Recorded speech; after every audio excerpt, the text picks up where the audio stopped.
अस्सलाम वालेकुम की हाल चाल है। उम्मीद है तुसी ठीक होवोगे, खैरियत नाल होवोगे। अल्लाह ताला तुहानू अपने हिफ्ज़ो ईमान च रखे, आमीन। ते अज मैं गर्मी तो निजात वास्ते लैके आई हाँ जूस। इनू तुसी रात नू बनाओ या सुबह बनाओ या दोपहर नू बनाओ। है एनर्जी तो भरपूर ते गज़ाइयों तो भरपूर, बहुत मज़ेदार मशरूब है। अपने बच्चों नू पिलाओ, खुद पियो ते गर्मी तो बचो, ठंडे रवो। ये वास्ते असी ले जे 5 आड़ू ते 2 असी ले ले जे लीमू 2 इस वास्ते लेने कि लीमू जड़े ने सड़े सड़े ने, जूस घट्ट है। अगर जूसी लीमू होन ते 1 लीमू लिया जे ते असी 2 ले लेने जूस। जेड़ा भी तुहाडे कोल होए 2 जूस ले लेने मैं।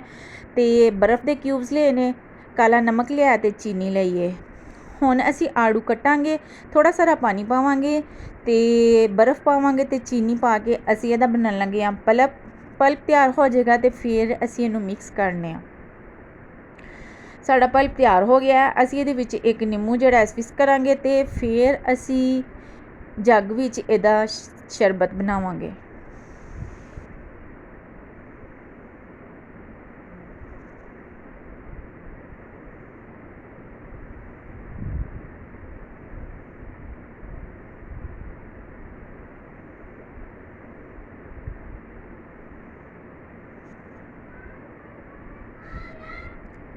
असी जग विच पल्प पाया ते नाल ही असी दोवें जेहड़े ने जूस निकाल के विच पा लेने ते थोड़ा सारा पानी पाया, बर्फ़ पाइए। बहुत मज़ेदार टेस्टी बनिया कि ठंड पै गई है।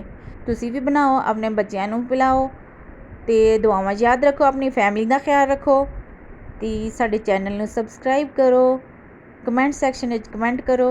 शुक्रिया, अल्लाह हाफिज़।